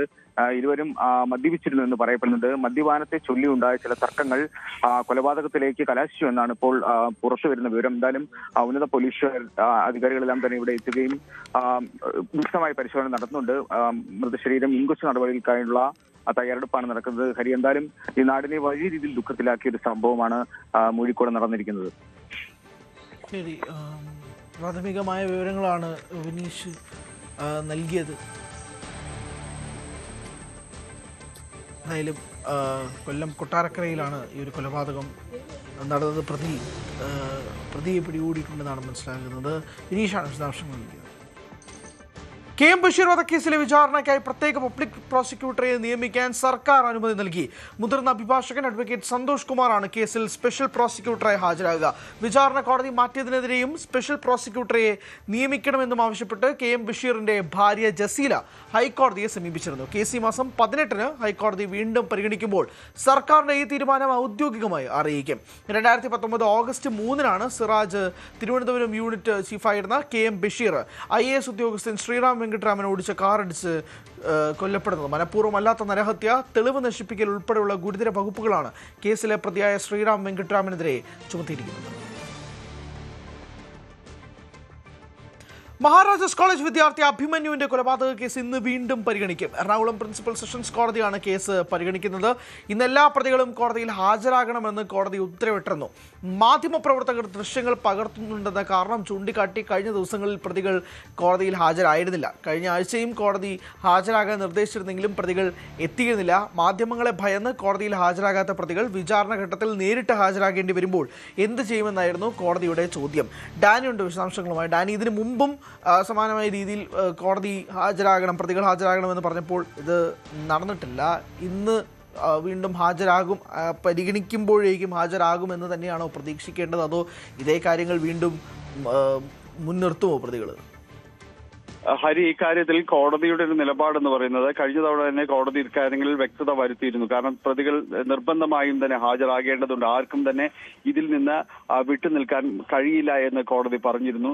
ഇത് കണക്കെടുക്കുകയാണെങ്കിൽ കഴിഞ്ഞ 8 വർഷത്തിനിടെ പ്രതികൾ ഒരു തവണ മാത്രമാണ് കോടതിയിൽ ഹാജരായതെന്നാണ് ചൂണ്ടിക്കാണിക്കുന്നത്. ഇത് തന്നെ അഭിമന്യുവിന്റെ കുടുംബവും കോടതിയിൽ ഹാജരായിരുന്നു. തുടർച്ചയായി ഈ ഹാജരാകാതിരിക്കലാണ് കടുത്ത നിലപാടെടുക്കാൻ കോടതിയെ പ്രേരിപ്പിച്ചിരിക്കുന്നത്. എല്ലാ പ്രതികളും നിർബന്ധിതമായി ഇന്ന് തന്നെ ഹാജരാകണം എന്ന് തന്നെയാണ് കോടതി ആവശ്യപ്പെട്ടിരിക്കുന്നത്. ഇതിൽ ഇവർ പ്രതിഭാഗം ചൂണ്ടിക്കാണിക്കുന്നത് ഈ മാധ്യമപ്രവർത്തകർ ഉൾപ്പെടെ ദൃശ്യങ്ങൾ പകർത്തുന്നു എന്നതാണ്.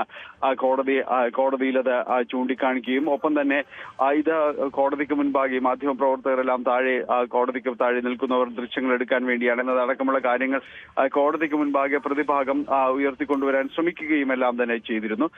പക്ഷെ കോടതി ഇത്തരം കാര്യങ്ങളിൽ ഒരു നടപടിയും എടുത്തില്ല. മാധ്യമങ്ങളെ ഭയന്ന് കോടതിയിൽ ഹാജരാകാത്ത പ്രതികൾ വിചാരണ ഘട്ടത്തിൽ നേരിട്ട് ഹാജരാകേണ്ടി വരുമ്പോൾ എന്തു ചെയ്യും എന്നതായിരുന്നു കോടതിയുടെ ഒരു മറുചോദ്യമായി ഉണ്ടായിരുന്നത്.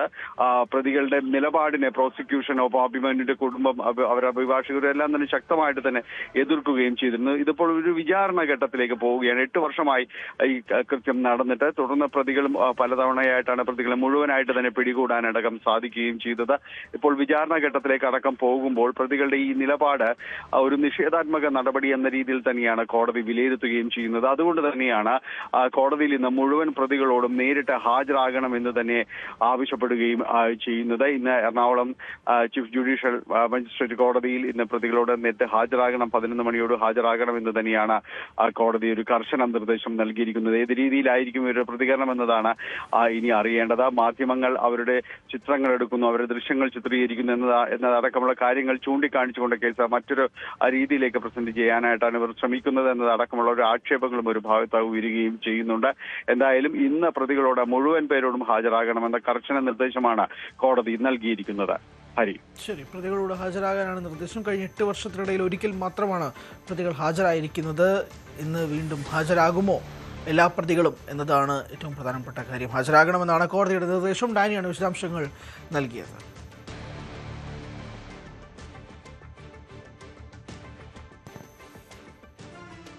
മറ്റൊരു പ്രധാനപ്പെട്ട വാർത്തയിലേക്ക്. ഓർത്തഡോക്സ് യാക്കോബായ പള്ളിത്തർക്കത്തിൽ സിംഗിൾ ബെഞ്ച് വിധിക്കെതിരെ നൽകിയ അപ്പീലിൽ ഹൈക്കോടതി ഡിവിഷൻ ബെഞ്ച് ഇന്ന് വിധി പറയും. പാലക്കാട്, എറണാകുളം, കൊല്ലം ജില്ലകളിലെ 6 പള്ളികളുമായി ബന്ധപ്പെട്ട 7 അപ്പീലുകളാണ് ഡിവിഷൻ ബെഞ്ചിന്റെ പരിഗണനയിലുള്ളത്. പള്ളികളുടെ ഭരണവും കൈവശവും സംബന്ധിച്ച സിംഗിൾ ബെഞ്ച് ഉത്തരവുകളാണ് അപ്പീലിൽ ചോദ്യം ചെയ്യുന്നത്. ഡാനി, വിശദാംശങ്ങൾ. ഹരി, ഇത് കഴിഞ്ഞ തവണ കോടതിയിൽ വിധി പറയാൻ വന്ന കേസാണ്. പിന്നീട് അത് സർക്കാരിന്റെ കൂടി നിലപാട് ഈ വിഷയങ്ങളിൽ പറയേണ്ടതുണ്ട് എന്നതാണ്. കാരണം സർക്കാർ ഇത് രമ്യമായിട്ട് പരിഹരിക്കാനുള്ള ചില ശ്രമങ്ങൾ നടത്തുന്നു എന്നതടക്കമുള്ള കാര്യങ്ങൾ കോടതിയിൽ ചൂണ്ടിക്കാണിക്കുകയും ചെയ്യുന്നു. അപ്പോൾ അതുകൂടി പരിഗണിച്ചുകൊണ്ടാണ് ഹൈക്കോടതി ഡിവിഷൻ ബെഞ്ച് ഈ കേസ് ഇന്നത്തേക്ക് മാറ്റിയത്. ഇന്ന് വിധി പറയാൻ തന്നെയാണ് സാധ്യത. ഇതിൽ എറണാകുളം, കൊല്ലം ജില്ലകളിലെ 6 പള്ളികളുമായി ബന്ധപ്പെട്ട അപ്പീലുകളാണ് ഡിവിഷൻ ബെഞ്ചിന്റെ പരിഗണനയിലുള്ളത്. ഇതിൽ പള്ളികളുടെ ഒരു നിയമന ഉത്തരവ് സംബന്ധിയായ കാര്യങ്ങളിലുള്ള ഒരു തർക്കം. അതനുസരിച്ചുകൊണ്ട് ഈ വൈദികർക്ക്, ഓർത്തഡോക്സ് വിഭാഗം വൈദികർക്ക് പള്ളിയിൽ പ്രവേശിക്കാനുള്ള അനുമതി നൽകണം എന്നത് അടക്കമുള്ള കാര്യങ്ങളാണ് ഈ പള്ളികളിൽ ഓർത്തഡോക്സ് വികാരികൾക്ക് പ്രാർത്ഥനയും ശുശ്രൂഷ കർമ്മങ്ങളും നടത്താൻ പോലീസ് സംരക്ഷണം നൽകണമെന്നതായിരുന്നു ഈ 6 പള്ളികളിലും സിംഗിൾ ബെഞ്ച് ഉത്തരവ് ഉണ്ടായിരുന്നത്. ഇതിനെ ചോദ്യം ചെയ്തുകൊണ്ടാണ് യാക്കോബായ വിഭാഗം അപ്പീൽ നൽകിയത്. ഇത് ഇപ്പോൾ അനുവദിക്കാൻ കഴിയില്ല, അത് യാക്കോബായ വിഭാഗമാണ് ഈ പള്ളികളിൽ നിലവിലുള്ളത്, ഇത് അനുവദിക്കുമ്പോൾ അത് ക്രമസമാധാന പ്രശ്നങ്ങളിലേക്ക് അടക്കം നയിക്കും എന്ന രീതിയിലുള്ള കാര്യങ്ങൾ ചൂണ്ടിക്കാണിക്കുകയും ചെയ്തിരുന്നു. അതുകൊണ്ടാണ് സർക്കാർ ഇത്തരം കാര്യങ്ങളിൽ ഒരു മധ്യസ്ഥ ശ്രമം നടത്തുകയാണ് എന്നതടക്കമുള്ള കാര്യങ്ങൾ കോടതിയിൽ ബോധിപ്പിക്കുകയും ചെയ്തത്. ഏതായാലും ഇന്ന് കേസ് വീണ്ടും പരിഗണിക്കുകയാണ്. സിംഗിൾ ബെഞ്ച് അപ്പീലിൽ ഇതിൽ സർക്കാരിന്റെ ഭാഗം കൂടി കേട്ട ശേഷം ഡിവിഷൻ ബെഞ്ച് കാര്യങ്ങളിൽ ഇന്ന് വിധി പറയുമെന്ന് തന്നെയാണ് പൊതുവിലും പ്രതീക്ഷിക്കുന്നത്. ഹരി, ശരി. പാർലമെന്റിന്റെ വർഷകാല സമ്മേളനം ഇന്ന് അവസാനിക്കും. സുപ്രധാനമായ പല ബില്ലുകളും ഇക്കുറി ചർച്ചയില്ലാതെയാണ് പാസാക്കിയത്. വിദ്യാർത്ഥികൾക്കെതിരായ പോലീസ് നടപടിക്ക് പുറമെ അയോധ്യ രാമക്ഷേത്ര വിഷയവും ചർച്ച ചെയ്യണമെന്ന് പ്രതിപക്ഷം ആവശ്യത്തിൽ ഉറച്ചു നിൽക്കുകയാണ്. ഇന്നും സഭ പ്രതിഷേധങ്ങൾക്ക് സാക്ഷ്യം വഹിക്കും. സജിത്തുണ്ട് വിശദാംശങ്ങളുമായി. സജിത്ത്, ഇന്ന് അവസാന ദിവസമാകുമ്പോഴേക്കും എല്ലാ കണ്ണുകളും ഒരാളിലേക്കാണ് അമിത്ഷാ ഇന്ന് വരുമോ എന്നുള്ളതാണ്, ഇന്ന് സഭയിൽ എത്തുമോ എന്നുള്ളത് നിർണായകമായ ഒരു ചോദ്യമുണ്ട്. കഴിഞ്ഞ ദിവസം രാഹുൽ ഗാന്ധി ഉന്നയിച്ച കാര്യം ഉൾപ്പെടെയുണ്ട്. വിദ്യാർത്ഥികൾക്ക് നേരെ നടത്തിയ പ്രതിഷേധം ആരുടെ ഓർഡർ പ്രകാരമാണ്? അമിത്ഷായുടെ ഓർഡർ ആണെങ്കിൽ അമിത്ഷാ റിസൈൻ ചെയ്യണം, അല്ലെങ്കിൽ അത് ആര് എന്നുൾപ്പെടെയുള്ള ചോദ്യങ്ങളുണ്ട്. പ്രതിഷേധം ശക്തമാക്കാൻ തന്നെയായിരിക്കും പ്രതിപക്ഷത്തിന്റെ ധാരണ. ഇന്ന് എന്ത് പ്രതീക്ഷിക്കണം? Good morning Hari. ഹരി സൂചിപ്പിച്ചതാണ് പ്രധാനപ്പെട്ട കാര്യം. പാർലമെന്റ് സമ്മേളനത്തിന്റെ ഏറ്റവും സുപ്രധാനമായ ദിവസമാണ് ഇന്നത്തെ ദിവസം. സഭാ സമ്മേളനം ഇന്ന് അവസാനിക്കുകയാണ്. ഇന്നലെ ആഭ്യന്തരമന്ത്രി അമിത്ഷാ നടത്തിയ നീക്കത്തോടു കൂടിയാണ് ഇന്നത്തെ ദിവസത്തിന്റെ പ്രസക്തി ഏറെ വർദ്ധിച്ചിരിക്കുന്നത്. കാരണം അമിത്ഷായാണ് ഇന്ന് ചർച്ചയ്ക്ക് തയ്യാറാണെന്ന് നിലപാടെടുത്തിരിക്കുന്നത്. ഇതുവരെ പാർലമെന്റിലെത്താത്ത, നിലപാട് പറയാത്ത അമിത്ഷായും ആഭ്യന്തരമന്ത്രിയും പ്രധാനമന്ത്രിയും എന്നതാണ് പ്രതിപക്ഷം ഉന്നയിക്കുന്ന ആക്ഷേപം. ഇതിൽ ഇന്നലെ വാർത്താ മാധ്യമങ്ങളോടാണ്, ടെലിവിഷന് മുന്നിൽ നിന്നുകൊണ്ടാണ് അമിത്ഷാ പറയുന്നത് പ്രതിപക്ഷം ഉന്നയിക്കുന്ന ആവശ്യങ്ങളൊക്കെ ചർച്ചയ്ക്ക് തയ്യാറാണ്, ഏത് വിഷയങ്ങളും ഉന്നയിക്കാം, ചർച്ചയ്ക്ക് തയ്യാറാണ്, ഈ കാര്യം ഞാൻ സ്പീക്കറെ അറിയിച്ചിട്ടുണ്ട് എന്ന നിലപാട് കൂടിയാണ് അദ്ദേഹം ഇന്നലെ വ്യക്തമാക്കിയത്. അങ്ങനെയെങ്കിൽ ഇന്ന് പാർലമെന്റിലേക്ക് അമിത്ഷാ എത്തുമോ എന്ന പ്രധാനപ്പെട്ട ചോദ്യമുണ്ട്. അദ്ദേഹം എത്തിയാൽ ഈ ചോദ്യങ്ങൾക്ക് ഇന്നും മറുപടി നൽകുമെന്ന പ്രധാനപ്പെട്ട ചോദ്യമുണ്ട്.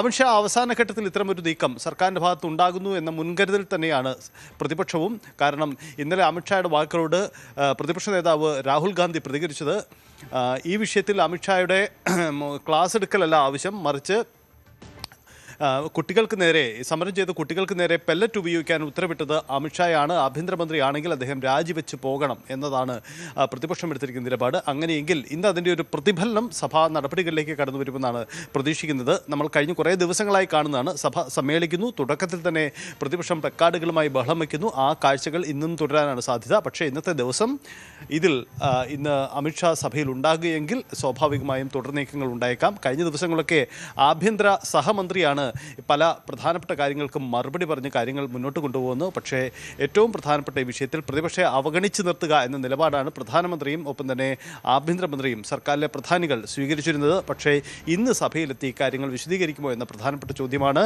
എന്തായാലും സഭയിലെത്തിയില്ലെങ്കിൽ സ്വാഭാവികമായും സഭയ്ക്ക് പുറത്തേക്ക് കൂടി ആ പ്രതിഷേധം നീണ്ടു നിൽക്കുന്ന ഒരു പ്രതിപക്ഷ നീക്കം കൂടിയായി അത് മാറുമെന്നതാണ് പ്രധാനപ്പെട്ട കാര്യം.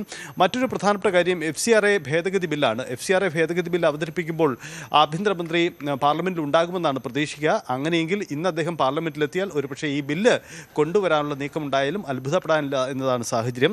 ഇതുവരെയുള്ള കണക്കുകൾ നമ്മൾ പരിശോധിക്കുമ്പോൾ ഏകദേശം 10ഓളം ബില്ലുകൾ പാസ്സാക്കാൻ എടുത്തത് 11 മണിക്കൂറുകൾ മാത്രമാണ്. വെറും 11 മണിക്കൂറുകൾ ഉപയോഗിച്ചുകൊണ്ട് 10 സുപ്രധാനമായ ബില്ലുകൾ, രാജ്യത്തിൻ്റെ സുപ്രധാനമായ ബില്ലുകൾ പാസാക്കി എന്ന സാഹചര്യം കൂടിയുണ്ട്. അതായത് യാതൊരുവിധ ചർച്ചയും നടക്കാതെ പാർലമെൻറ്റ് നടപടിക്രമങ്ങളെ നോക്കുകുത്തിയായി കാര്യങ്ങൾ നടന്നു എന്ന പ്രധാനപ്പെട്ട വിമർശനം കൂടി ഉയർന്നു വരുന്നുണ്ട്. അപ്പോൾ എന്താണ് പ്രതിപക്ഷം എടുക്കാൻ പോകുന്ന നീക്കം, സർക്കാർ എന്ത് നീക്കം നടത്തും എന്ന പ്രധാനപ്പെട്ട ചോദ്യങ്ങളാണ് ഇന്ന് ഉയരാൻ പോകുന്നത്. 11 മണിക്ക് പാർലമെൻറ്റ് സമ്മേളനം ആരംഭിക്കുമ്പോൾ മുതൽ എല്ലാവരുടെയും ശ്രദ്ധ ഈ സമ്മേളന നടപടികളിലേക്കായിരിക്കും. ശരി, വ്യക്തമാണ്. എന്തായാലും വർഷകാല സമ്മേളനം ഇന്ന് അവസാനിക്കുമ്പോൾ ചോദ്യങ്ങൾ ഒരുപാടാണ്. പ്രതിഷേധം കടുപ്പിക്കുമോ പ്രതിപക്ഷം എന്നുള്ളത് ഉൾപ്പെടെയുള്ള നിർണായകമായ ചോദ്യങ്ങൾ നിൽക്കുകയാണ്. ടി ജി സജിത്താണ് വിശദമായ വിവരങ്ങൾ നൽകിയത്. കാവേരി നദീജല തർക്കത്തിൽ കന്നഡ സംഘടനകൾ ആഹ്വാനം ചെയ്ത ബന്ദ് തുടങ്ങി. തമിഴ്നാടിന് കാവേരി നദീജലം വിട്ടു നൽകാൻ വീണ്ടും കാവേരി ജലനിയന്ത്രണ കമ്മിറ്റി ഉത്തരവിട്ടതോടെ കന്നഡ സംഘടനകൾ ആഹ്വാനം ചെയ്ത ബന്ദ് കടുക്കും. 2000-ലേറെ കന്നഡ അനുകൂല സംഘടനകൾ പിന്തുണ പ്രഖ്യാപിച്ചിട്ടുണ്ടെന്നാണ് സംഘാടകരുടെ അവകാശവാദം. വി വിനോദിലേക്ക് പോകാം. വിനോദ്, ബന്ദ് എങ്ങനെയാണ് കടുക്കുന്നുണ്ടോ എന്നുള്ളതാണ്. സ്കൂളുകൾ അടച്ചിടില്ല എന്നാണ് മനസ്സിലാകുന്നത്. ബാക്കിയുള്ള കടകമ്പോളങ്ങൾ ഉൾപ്പെടെ അടച്ചിടുന്ന സാഹചര്യത്തിലേക്ക് നീങ്ങുന്നു. 2, ഈ സംഘടനകൾ പലതും ഈ ബന്ദിൽ നിന്നും വിട്ടു നിൽക്കുന്നതായിട്ടും കഴിഞ്ഞ ദിവസം റിപ്പോർട്ടുകൾ വന്നിരുന്നു. എങ്ങനെയാണ്, ശക്തമായിട്ട് തന്നെയാണോ തുടരുന്നത് സാഹചര്യം? ഹരി, പതിറ്റാണ്ടുകളായി തുടരുന്ന ഒരു തർക്കമാണ്. അതിപ്പോഴും സങ്കീർണമായി മാറുന്നു എന്നതാണ് ഏറ്റവും പ്രധാനപ്പെട്ട കാര്യം. ഈ ഏറ്റവും ഒടുവിലത്തെ ഉത്തരവ് പ്രകാരം ഈ ജല റെഗുലേറ്ററി അതോറിറ്റി അതിൻ്റെ ഒരു ഉത്തരവ് പ്രകാരം പ്രതിദിനം 15,000 ക്യൂസെക്സ് വെള്ളം തമിഴ്നാടിന് വിട്ടുകൊടുക്കണം എന്നതാണ്. 12,000 ക്യൂസെക്സ് വെള്ളം 15 ദിവസത്തേക്ക് വിട്ടുകൊടുക്കണം എന്ന ഉത്തരവാണ് വന്നത്. പക്ഷേ ഈ ഉത്തരവ് അംഗീകരിക്കാൻ കഴിയില്ല എന്ന നിലയിലാണ് കർണാടകത്തിലെ പൊതുവിൽ ജനങ്ങൾ. സർക്കാരും അതിനോട് ചേർന്ന് നിൽക്കുകയാണ്. കാരണം ഇപ്പോൾ ജലനിരപ്പ് വളരെ കുറവാണ്. 2 നദികൾ കബിനി ഉൾപ്പെടെയുള്ള സംഭരണികളിൽ ജലനിരപ്പ് കുറവാണ്. അതുകൊണ്ട് തന്നെ ഇത്രയും ജലം തമിഴ്നാടിന് വിട്ടുകൊടുക്കാൻ കഴിയില്ല എന്നൊരു നിലപാടിലാണ്. തമിഴ്നാട്ടിലാകട്ടെ കർണാടക വിരുദ്ധ പ്രക്ഷോഭങ്ങളും ഉണ്ട്. സഭയിൽ വിജയ് തന്നെ ഈ ജലം കൊണ്ടുവരുന്നതിന് വേണ്ടി അത് പ്രതിജ്ഞാബദ്ധമാണെന്ന കാര്യം പറയുന്നു. ചർച്ചയ്ക്കൊക്കെ ശ്രമിച്ചെങ്കിലും അതിനും കർണാടക സർക്കാർ തയ്യാറായിരുന്നില്ല. ഇന്നിപ്പോൾ വൈകിട്ട് 6 മണി വരെയാണ് ഹർത്താൽ പ്രഖ്യാപിച്ചിരിക്കുന്നത്. കന്നഡ ഒക്കൂട്ട എന്ന പേരിലുള്ള സംഘടന, അത് ഏതാണ്ട് 2000-ഓളം സംഘടനകൾ ഉൾപ്പെടുന്ന ഒരു സംവിധാനമാണ്. അവരുടെ ഒരു സമരമാണ് ഇന്നിപ്പോൾ കർണാടകയിൽ നടക്കുന്നത്. വാട്ടാർ നാഗരാജ്, അദ്ദേഹം നമുക്കറിയാം കർണാടകയിലെ വിവിധ പ്രക്ഷോഭങ്ങൾ ഏറ്റെടുത്തിട്ടുള്ള ഒരു വ്യക്തിയാണ്. മാത്രമല്ല ഈ തീവ്ര കന്നഡ നിലപാട് സ്വീകരിച്ചിട്ടുള്ള ഒരാളാണ്. പല പ്രക്ഷോഭങ്ങളുണ്ട്. ബ്രിട്ടീഷ് കാലത്തെ പ്രതിമകളൊക്കെ മാറ്റിയിട്ട് പിന്നീട് അവർ ഈ നാടിൻ്റെ പ്രധാനപ്പെട്ട സമരങ്ങൾ നയിച്ച വ്യക്തിത്വങ്ങളുടെ പ്രതിമകൾ സ്ഥാപിക്കുന്നതുൾപ്പെടെയുള്ള കാര്യങ്ങളിൽ ഇടപെട്ടിട്ടുള്ള വ്യക്തിയാണ്. ഈ കന്നഡ ഭാഷയുമായി ബന്ധപ്പെട്ടും വലിയ തീവ്രമായ സമരങ്ങൾ നടത്തിയിട്ടുള്ള ഒരാളാണ്. അങ്ങനെ ഈ വികാരം, നാടിൻ്റെ വികാരം ഉയർത്തിക്കൊണ്ടുള്ള ഒരു ഹർത്താൽ എന്ന് തന്നെ പറയേണ്ടിയിരിക്കുന്നു. ബസ് സർവീസുകൾ ഉൾപ്പെടെ നടക്കുന്നില്ല. രാവിലെ മുതൽ തന്നെ അത് തടസ്സപ്പെട്ടിട്ടുണ്ട്. മെട്രോ സർവീസുകൾ ഉണ്ടാകുമെന്ന് പറഞ്ഞെങ്കിലും സമരക്കാർ അത് തടയുമെന്ന് അറിയിച്ചിട്ടുണ്ട്. അവശ്യ സർവീസുകൾ മാത്രമാണ് ഉണ്ടാവുക. പ്രത്യേകിച്ച് കർണാടക തമിഴ്നാട് അതിർത്തിയിൽ വലിയ സുരക്ഷയാണ് ഏർപ്പെടുത്തിയിട്ടുള്ളത്. അവിടെ വാഹനങ്ങൾ ആക്രമിക്കപ്പെടുന്നത് ഉൾപ്പെടെയുള്ള സംഭവങ്ങൾ നടന്നേക്കാം എന്ന റിപ്പോർട്ടുകളുണ്ട്, ഇന്റലിജൻസ് റിപ്പോർട്ടുണ്ട്. നേരത്തെയൊക്കെ തന്നെ തമിഴ്നാട്ടിലും കർണാടകയിലും ഈ തരത്തിൽ ഈ കാവേരിയുമായി ബന്ധപ്പെട്ടുള്ള പ്രക്ഷോഭങ്ങളിൽ വലിയ അക്രമ സംഭവങ്ങൾ നടന്ന ചരിത്രമുണ്ട്. അതുകൊണ്ട് തന്നെ വളരെ ഗൗരവത്തോടു കൂടിയാണ് ഈ സാഹചര്യത്തെ സർക്കാരുകൾ കാണുന്നത്. വിജയ് നേരത്തെ കർണാടക DK ശിവകുമാറുമായുള്ള ഒരു ചർച്ചയ്ക്ക് ശ്രമിച്ചിരുന്നു. പക്ഷേ അതിന് ശിവകുമാർ തയ്യാറായില്ല. കാരണം എങ്ങനെ ചർച്ച നടത്തിയാലും ഏതെങ്കിലും ഒരു സ്റ്റേറ്റിന് ബുദ്ധിമുട്ടുണ്ടാകുന്ന തരത്തിലായിരിക്കും ആ ചർച്ച അവസാനിക്കുക. അതുകൊണ്ട് തന്നെ രാഷ്ട്രീയ തലത്തിലുള്ള ഭരണതലത്തിലുള്ള ചർച്ചകൾ ഒഴിവാക്കുകയാണ് ചെയ്തത്. മാത്രമല്ല വിജയുടെ ഏറ്റവും പുതിയ ചിത്രം അത് കർണാടകയിൽ പ്രദർശിപ്പിച്ചിരുന്നതാണ്. ഈ ഒരു സംഭവം വന്നതോടുകൂടി ചിത്രത്തിൻ്റെ പ്രദർശനവും കർണാടകയിൽ അവസാനിപ്പിച്ചിട്ടുണ്ട്. ഹരി, ശരി, വ്യക്തമാണ്. പ്രത്യക്ഷ സമരത്തിൽ നിന്ന് പിന്മാറിയെങ്കിലും സമരവേദി ഒഴിയാതെ LPST റാങ്ക് ഹോൾഡേഴ്സ്. പ്രതിഷേധങ്ങൾ ഇരമ്പിയ സെക്രട്ടേറിയറ്റ് നടയിലെ സമരപ്പന്തൽ പൊളിച്ചു മാറ്റിയെങ്കിലും സമരക്കാർ ആവേശം ചൊരാതെ ഇപ്പോഴും കാത്തിരിപ്പിലാണ്. സർക്കാർ തീരുമാനം അനുകൂലമല്ലെങ്കിൽ പ്രതിഷേധം കൂടുതൽ ശക്തമാക്കുമെന്ന മുന്നറിയിപ്പും ഉദ്യോഗാർത്ഥികൾ പങ്കുവയ്ക്കുന്നു. മുദ്രാവാക്യം വിളികളോ പ്രതിഷേധ സ്വരങ്ങളോ ഒന്നുമില്ല. 37 ദിവസം നീണ്ട LPST റാങ്ക് ഹോൾഡേഴ്സിന്റെ പ്രത്യക്ഷ സമര പരിപാടി കഴിഞ്ഞ ദിവസം അവസാനിച്ചെങ്കിലും സമരവേദിയിലെ സെക്രട്ടേറിയറ്റ് മുമ്പിലെ സമരവേദിയിലെ കാഴ്ച, ഇപ്പോഴത്തെ കാഴ്ച ഇതാണ്.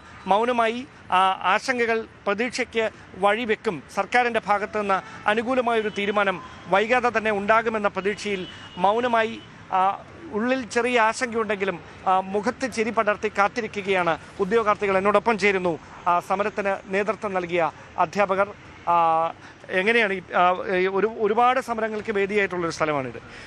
മുദ്രാവാക്യങ്ങളില്ലാതെ ഒരു സമരം നടന്നിട്ടുമില്ല. ഒരുപക്ഷെ സമീപകാലത്ത് ആദ്യമായിട്ടായിരിക്കണം ഇത്രയും പേര് ഒന്നും മിണ്ടാതെ ഇവിടെ വന്ന് ഇങ്ങനെ ചിരിച്ചുകൊണ്ടിരിക്കുന്നത്. എങ്ങനെയാണ് നോക്കിക്കാണുന്നത് ഇപ്പോൾ ഈ ഗവൺമെൻറ് ഭാഗത്തു നിന്നുണ്ടാകുന്ന തീരുമാനങ്ങൾ? സമീപകാലത്ത് നടന്ന സമരങ്ങളിൽ ജനാധിപത്യത്തിൻ്റെ ഏറ്റവും സൗന്ദര്യം കാണിച്ചൊരു സമരമായിരുന്നത്. അതായത് സർക്കാരിനെതിരെ പ്രത്യക്ഷത്തിൽ സമരമായിരുന്നിട്ട് പോലും ഞങ്ങൾ ജനാധിപത്യത്തിൻ്റെ പരിധിക്കുള്ളിൽ നിന്നുകൊണ്ട് തന്നെ ഒരു ഏത് വകുപ്പിനെതിരെയാണ് സമരം ചെയ്തത് ആ വകുപ്പിനാൽ തന്നെ ഈ സമരം അവസാനിപ്പിക്കുന്നതിലേക്ക് ആ വകുപ്പ് തയ്യാറായി. അപ്പോൾ അതിന് ആദ്യം നന്ദി പറയേണ്ടത് ഈ ജനാധിപത്യത്തിൻ്റെ നാലാം തൂണായ മാധ്യമങ്ങളോടാണ്, മാധ്യമപ്രവർത്തകർ നിങ്ങളോടാണ്. നിങ്ങൾ ഞങ്ങളുടെ സമരത്തോടൊപ്പം നീതിക്ക് വേണ്ടി നിലകൊണ്ടു. പിന്നെ ഞങ്ങൾക്ക് പറയാനുള്ളത് രാഷ്ട്രീയ കക്ഷി ഭേദമന്യേ എല്ലാവരും പൊതുപ്രവർത്തകരും പൊതുജനങ്ങളും വഴിയാത്രക്കാരും വരെ ഞങ്ങളുടെ സമരത്തിൻ്റെ ആശയം മനസ്സിലാക്കിക്കൊണ്ട് അതിന് നന്മ മനസ്സിലാക്കിക്കൊണ്ട് ഞങ്ങളോടൊപ്പം നിന്നു. അപ്പോൾ ഞങ്ങൾ സമരം നടത്തിയത് ഞങ്ങൾക്ക് വേണ്ടി മാത്രമായിരുന്നില്ല, വരും തലമുറകൾക്ക് കൂടി വേണ്ടിയായിരുന്നു. കാരണം പറയാനുള്ളത്, ഇന്നലെ വിദ്യാഭ്യാസ മന്ത്രി തന്നെ പറഞ്ഞു, ആലപ്പുഴയിൽ പോസ്റ്റ് പോയ അധ്യാപകരെ പുറത്താക്കിയ നടപടി തെറ്റായിരുന്നു, ഇനി അങ്ങനെ നടപടി ഉണ്ടാവില്ല എന്ന് പറയാൻ ഞങ്ങൾക്ക് അഭിമാനമുണ്ട്. കാരണം ഞങ്ങളുടെ സമരം കൊണ്ട് തന്നെയാണ് നേടിയെടുത്തത്. ഒരു അധ്യാപക സംഘടനകൾക്കും നേടാൻ കഴിയാത്തത് ഞങ്ങൾ മന്ത്രിയെ കൊണ്ട് മനസ്സിലാക്കാൻ കഴിഞ്ഞു. ഞങ്ങളുടെ സമരത്തിൻ്റെ വിജയമാണ്. അതുപോലെ തന്നെ ഈ സർക്കാരിൽ ഞങ്ങൾക്ക് പ്രതീക്ഷയുണ്ട്, വിശ്വാസമുണ്ട്. ആ വിശ്വാസമാണ് ഞങ്ങൾ ഇന്ന് ഈ മൗനമായി ഇവിടെ ഇരുന്നു കൊണ്ട് ഇന്നും സമരത്തിലാണെങ്കിൽ പോലും പരസ്യമായി മുദ്രാവാക്യങ്ങളോ മറ്റോ ഒന്നുമില്ലാതെ സമാധാനപരമായി ഇരിക്കുന്നത്. ഇവിടെ 38 ദിവസം പിന്നിടുകയാണ്. പല ജില്ലകളിൽ നിന്നുള്ള ഉദ്യോഗാർത്ഥികളുണ്ട്. അപ്പോൾ എത്ര ദിവസം ഇങ്ങനെ കണ്ടിന്യൂ ചെയ്യാനാണ് ഇപ്പോഴത്തെ തീരുമാനം? 45 ദിവസം തന്നെ. ഇന്ന് തുടങ്ങി 45 ദിവസം, സെപ്റ്റംബർ 24 വരെ ഇവിടെ ഉണ്ടായിരിക്കും. പ്രതിഷേധങ്ങളോ പ്രകടനമോ നേടിയെടുത്തോണ്ടേ പോകുള്ളൂ. നേടിയെടുത്തേ പോവുള്ളൂ. നേടിയെടുത്തിട്ട് ഇവിടുന്ന് പോവും. എന്തെങ്കിലും ഉറപ്പ് ഇനിയിപ്പോൾ 45 ദിവസം കഴിഞ്ഞ് അവർ എന്താ ചെയ്യണമെന്ന് നോക്കിയിട്ട് അത് കഴിഞ്ഞ് അവസാനിപ്പിക്കും. അപ്പോൾ ഇതൊരു കൊടുങ്കാറ്റിന് മുമ്പുള്ള ശാന്തതയാകാനും സാധ്യതയുണ്ടെന്നാണ് പറഞ്ഞു വരുന്നത്. സാധ്യതയുണ്ട്. അപ്പോൾ അത്തരത്തിലാണ് പ്രതികരണങ്ങൾ പല ജില്ലകളിൽ നിന്ന്, അതായത് കാസർഗോഡ് മുതൽ തിരുവനന്തപുരം വരെയുള്ള എല്ലാ ജില്ലകളിൽ നിന്നും, വടക്കേ അറ്റം മുതൽ തെക്കേ അറ്റം വരെയുള്ള എല്ലാ ജില്ലകളിൽ നിന്നുള്ള ഉദ്യോഗാർത്ഥികളും സർക്കാരിൻ്റെ ഭാഗത്തു നിന്ന് അനുഭാവപൂർണ്ണമായൊരു തീരുമാനം 45 ദിവസത്തിന് ഇടയിൽ ഉണ്ടാകുമെന്ന പ്രതീക്ഷയിൽ ഇവിടെ ഇരിക്കുന്നു എന്ന് തന്നെയാണ് എടുത്തു പറയേണ്ട കാര്യം. എത്രയും പ്രതീക്ഷയോടെയാണ് നോക്കിക്കാണുന്നത് സർക്കാരിൻ്റെ ഭാഗത്തു നിന്നുണ്ടാകാൻ ഇടയുള്ള തീരുമാനങ്ങൾ? നമ്മളിപ്പോൾ ആവശ്യപ്പെട്ടേക്കുന്ന 3-4 കാര്യങ്ങൾ പിന്നെ നമ്മുടെ പൊതുവിദ്യാഭ്യാസ വകുപ്പ് മന്ത്രി അംഗീകരിച്ച രീതിയാണ്. അപ്പോൾ ഇനി നമുക്ക് റേഷ്യോയുടെ കാര്യം ഒരു 45 ദിവസം കൂടി ചോദിച്ചിട്ടുണ്ട്. അപ്പോൾ അതിനുള്ളിൽ റേഷ്യോയും കൂടി അതുകൂടി കിട്ടിയാൽ മാത്രമേ നമുക്ക് നമ്മുടെ പ്രശ്നങ്ങൾ പൂർണ്ണമായി പരിഹരിക്കപ്പെടും. അപ്പോൾ അത് ലഭിക്കുക തന്നെയാണ് പ്രതീക്ഷ. അത്തരത്തിലുള്ള പ്രതീക്ഷ പങ്കുവെച്ചുകൊണ്ടാണ് തികച്ചും ജനാധിപത്യപരമായ രീതിയിൽ മറ്റ് പ്രതിഷേധക്കാർക്ക് കൂടി മാതൃകയാക്കാവുന്ന തരത്തിൽ LPST റാങ്ക് ഹോൾഡേഴ്സിൻ്റെ സമരം പ്രതിഷേധം സെക്രട്ടേറിയറ്റിന് മുമ്പിലെ സമരവേദിയിൽ തുടരുന്നത്. വാളയാർ ചാവടിപ്പാറ പുതുപ്പതിയിൽ ട്രാക്ക് കടക്കുന്നതിനിടെ ട്രെയിൻ ഇടിച്ച് പിടിയാനയും കുട്ടിയാനയും ചെരിഞ്ഞു. അർദ്ധരാത്രി 12:30 പുതുപ്പതി റെയിൽവേ ട്രാക്കിലാണ് അപകടം സംഭവിച്ചത്. പ്രജിത്ത് വിശദാംശം. കേരള തമിഴ്നാട് അതിർത്തിയായ വാളയാർ ചാവടിപ്പാറ പുതുപ്പടിയിലെ ട്രാക്ക് കുറുകെ കടക്കുന്നതിനിടെയാണ് ട്രെയിൻ ഇടിച്ച് പിടിയാനയും കുട്ടിയാനയും ചേരുന്നത്. അതായത് രാത്രി 12:30 കൂടിയാണ് അപകടം ഉണ്ടായത്. മംഗലാപുരം ചെന്നൈ എക്സ്പ്രസ് ട്രെയിൻ ഇടിച്ചാണ് അപകടമുണ്ടായതെന്നും വനംവകുപ്പ് അറിയിക്കുന്നുണ്ട്. അപകടത്തെ തുടർന്ന് 20 മിനിറ്റോളം ട്രെയിൻ പിടിച്ചിടേണ്ടി വന്നു. ചാവടിപ്പാറ ജനവാസ മേഖലയിൽ നിന്ന് മടങ്ങിയ കുട്ടിയാനയും പിടിയാനയുമാണ് ട്രെയിൻ അപകടത്തിൽ ചേരുന്നത്. അതുമാത്രമല്ല, ഈ മേഖലകളിൽ സ്ഥിരം ആനയുടെ സാന്നിധ്യമുണ്ട്. അവിടെ ഫെൻസിംഗിന്റെ പണികൾ പുരോഗമിച്ചു വരികയാണ്. വനമേഖലയിൽ ട്രെയിനിന്റെ വേഗത കുറവായതിനാലാണ് മറ്റു വലിയ അപകടങ്ങളിലേക്ക് പോകാതിരുന്നതും വലിയ ദുരന്തം ഒഴിവായതും അങ്ങനെയാണ്. റേഞ്ച് ഓഫീസർ പ്രവീണിന്റെ നേതൃത്വത്തിൽ വനംവകുപ്പ് ഉദ്യോഗസ്ഥർ സംഭവ സ്ഥലത്ത് എത്തിയിട്ടുണ്ട്. മാസങ്ങൾക്ക് മുൻപും ഇതിന് സമീപമുള്ള വാളയാർ മാൻപാർക്കിന് സമീപവും ഇതുപോലെ അപകടത്തിൽ ട്രെയിൻ ഇടിച്ച് ഒരു ആന ചരിഞ്ഞിരുന്നു. വനംവകുപ്പ് ഉദ്യോഗസ്ഥർ ഇപ്പോൾ സ്ഥലത്ത് എത്തിയിട്ടുണ്ട്. കൂടുതൽ നടപടികൾക്ക് ശേഷം ആനയുടെ പോസ്റ്റ്മോർട്ടം നടപടികളും നടക്കുന്നതാണ്. ഈ ഫെൻസിംഗ് ഇല്ലാത്തത് തന്നെയാണ് ഇതിന് പ്രധാനപ്പെട്ട കാരണമായിട്ട് പറയുന്നത്. ഇതുപോലെ അതൊരു ബി ട്രാക്ക് ലൈനാണ്. വാളയാർ വനത്തിനുള്ളിലൂടെ പോകുന്ന ട്രാക്കാണ്. ആ ട്രാക്കിലൂടെ വനത്തിൽ നിന്ന് പുറത്തേക്ക് ജനവാസ മേഖലയിലേക്ക് വരുന്നത് ആനയുടെ സ്ഥിരമാണ്. അതുമാത്രമല്ല, അവിടെ ഇപ്പോൾ റെയിൽവേ ട്രാക്കിലേക്ക് ഇറങ്ങാതിരിക്കാൻ വേണ്ടി ഫെൻസിംഗ് പണികൾ പുരോഗമിച്ചു വരികയാണ്. പൂർത്തിയായിട്ടില്ല. അതിന്റെ പണി നടക്കുന്നതിന്റെ സമീപത്ത് തന്നെയാണ് ആന റെയിൽവേ ട്രാക്ക് ക്രോസ് ചെയ്തതും ട്രെയിൻ ഇടിച്ച് കഴിഞ്ഞതും. ശരി, 3.5 പതിറ്റാണ്ടിന്റെ വിശ്വസ്ത സേവന പാരമ്പര്യമുള്ള ICL ഫിൻകോർപ്പ് ഏറ്റവും പുതിയ സെക്യൂർഡ് റിഡീമബിൾ നോൺ കൺവേർട്ടിബിൾ ഡിബഞ്ചറുകളുടെ പബ്ലിക് ഇഷ്യൂ 2026 ഓഗസ്റ്റ് 10 ആരംഭിച്ചു. 12.25% വരെ യഥാർത്ഥ ആദായ വാഗ്ദാനം ചെയ്യുന്ന ഈ നിക്ഷേപം ദീർഘകാല സുസ്ഥിരതയും ഫ്ലെക്സിബിൾ കാലാവധികളും ആഗ്രഹിക്കുന്ന നിക്ഷേപകർക്ക് ആകർഷകമായ ഒരു നിക്ഷേപ അവസരവുമാണ്. മുൻ NCD ഇഷ്യൂകൾക്ക് ലഭിച്ച മികച്ച പ്രതികരണത്തിനും നിക്ഷേപകർ അർപ്പിച്ച വിശ്വാസത്തിനും കമ്പനി നന്ദി രേഖപ്പെടുത്തി. NCD ഇഷ്യൂ 2026 ഓഗസ്റ്റ് 21 വരെ തുറന്നിരിക്കും. ഇതിന് ക്രിസിൽ BBB സ്റ്റേബിൾ റേറ്റിംഗ് ലഭിച്ചിട്ടുണ്ട്.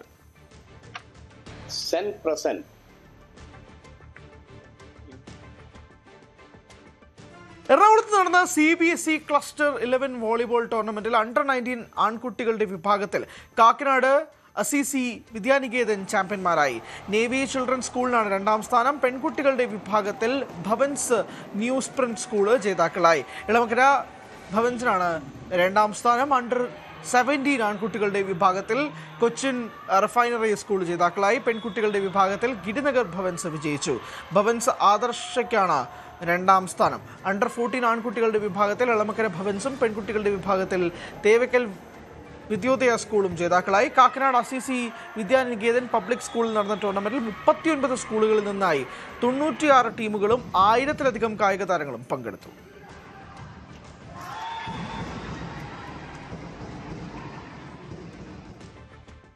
ഒട്ടനവധി വാർത്തകളും വിശേഷങ്ങളും വരുന്നുണ്ട്. ന്യൂസ് മോർണിംഗ് പൂർണ്ണമാകും. നമസ്കാരം.